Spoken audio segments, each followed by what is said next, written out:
इतकाच आहे, आम्ही वारंवार सांगतो आहोत, भारतीय जनता पक्ष असेल, त्यांच्याबरोबरचा मेंढे गट असेल, अजित पवारांचा गट असेल, यांचं मुख्य हत्यार या निवडणुकीमध्ये लोकशाहीत पैसा वाटप आणि धमक्या हेच आहे.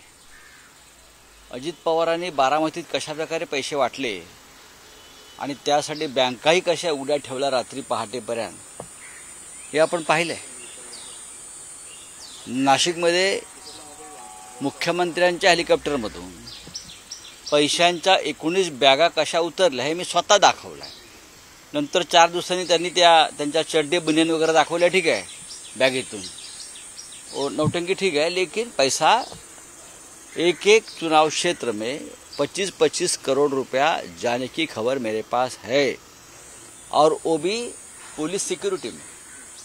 आगे पीछे पुलिस की गाड़ी, मागे पुढे पोलीसच्या गाड्या, मध्ये पैशाच्या गाड्या, पोलीस संरक्षणामध्ये पैशांचं वाटप डिस्ट्रीब्युशन होत आहे या महाराष्ट्रामध्ये.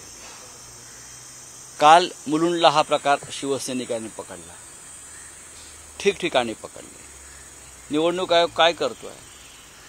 नरेंद्र मोदी हे 3 दिवसापूर्वी मुंबईत आले. त्यांनी मुंबईत रोड शो केला,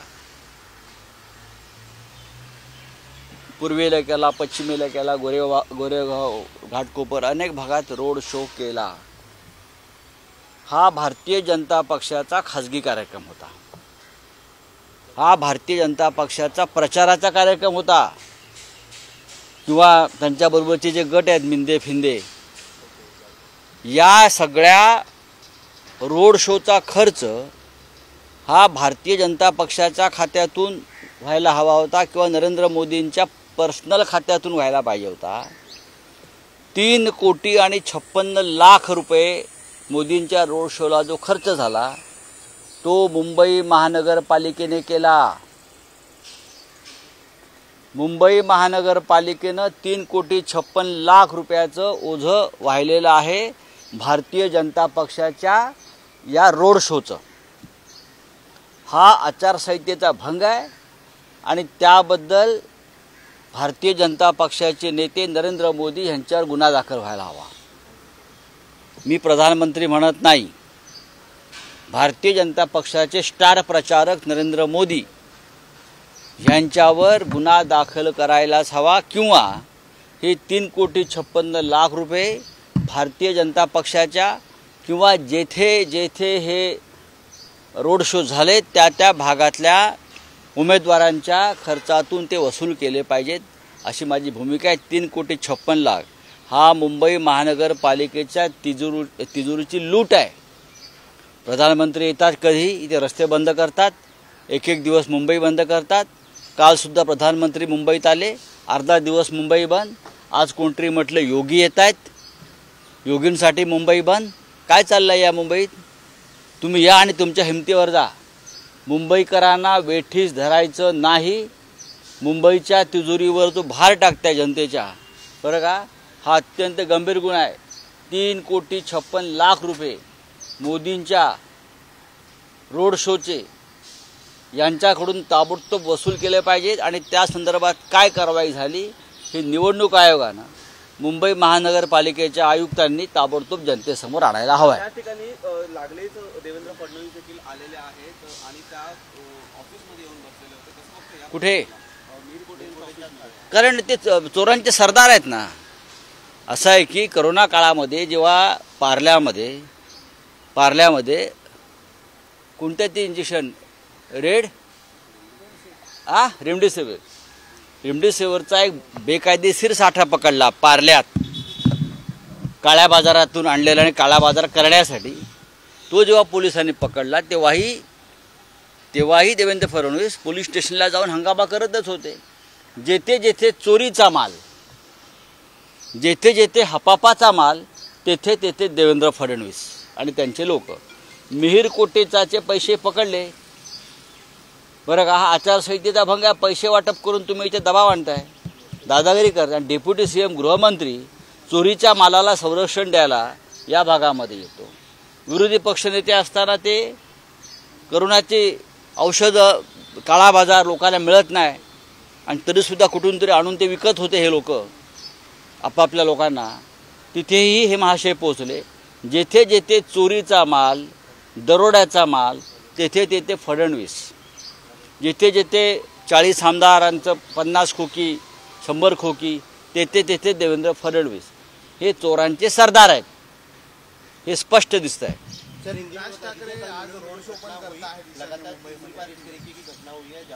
देखिए भारतीय जनता पार्टी, ये शिंदे वाला गट, अजित पवार वाला गट, उनकी असली ताकत जनता का समर्थन नहीं है या पार्टी की ताकत नहीं है. बेहिसाबी तरीके से, धुआंधार तरीके से पैसा देना, लोगों को, मतदारों को प्रभावित करना, यही है.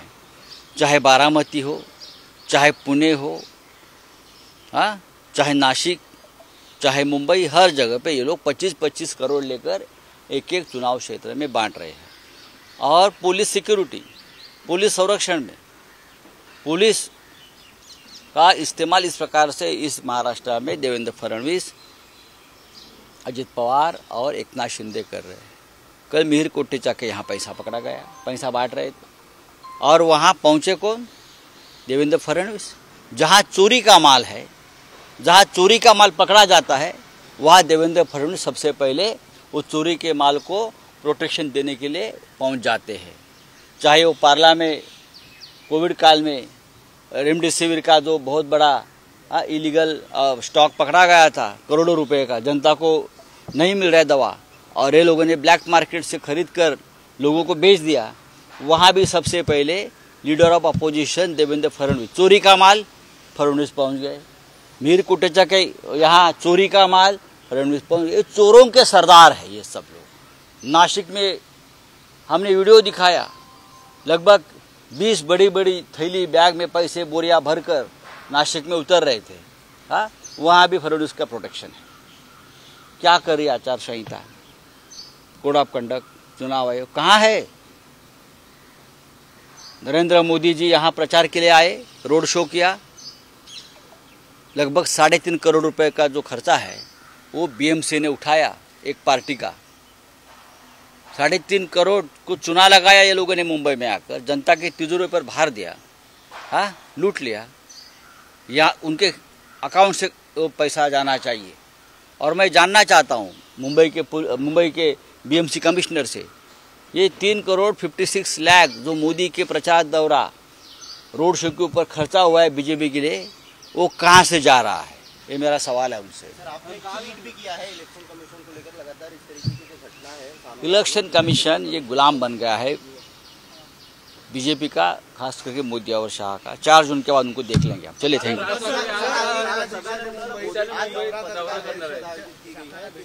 कोण? कोणाच्या शाखांना? भाजपच्या का संघाच्या? कोणाच्या शाखा? त्यांच्याकडल्या शाखा. आता मोदींच्या शाखा, संघाच्या शाखा, त्या त्यांच्या शाखा, ते विलीन झालेत. ते मोदींच्या चरणी विलीन झाले, महाराष्ट्र द्रोह्यांच्या चरणी विलीन झाले. खरं म्हणजे काल बाळासाहेब, हिंदुहृदय सम्राट बाळासाहेब ठाकरे यांच्या स्मारकावर मोदी जे गेले, हा बाळासाहेब ठाकरेंच्या नव्हे महाराष्ट्राचा अपमान आहे. ज्याने शिवसेना तोडली, स्वाभिमानी पक्ष महाराष्ट्रासाठी निर्माण केला बाळासाहेबांनी, ती तोडली आणि पुन्हा बाळासाहेबांसमोर आपण नतमस्तक होण्याचं ढोंग करताय राज ठाकरेंबरोबर. बाळासाहेबांनी काल त्यांना शाप दिला असेल. फडणवीसांनी काल TV9च्या मुलाखतीमध्ये आरोप केला होता. त्या ठिकाणी मातोश्रीमध्ये बैठक झालेली होती मोदी आणि शहा आणि उद्धव साहेबांच्या. तिथून बाहेर आल्यानंतर उद्धव ठाकरेंनीच युटर्न घेतल्याचा जो आरोप आहे, किती वेळा बोलायचं? झुटों के सरदार आहे मोदींचे सगळे लोक, हे खोटारडे आहेत. मोदींनी या देशामध्ये खोटेपणाचं विष पेरलेलं आहे, बरं का. मोदी हा खोटेपणाचा एक सगळ्यात मोठा साप आहे. सगळ्यांना दंश करत असतो, ते विष सगळ्यांना पसरवत असतो. चला.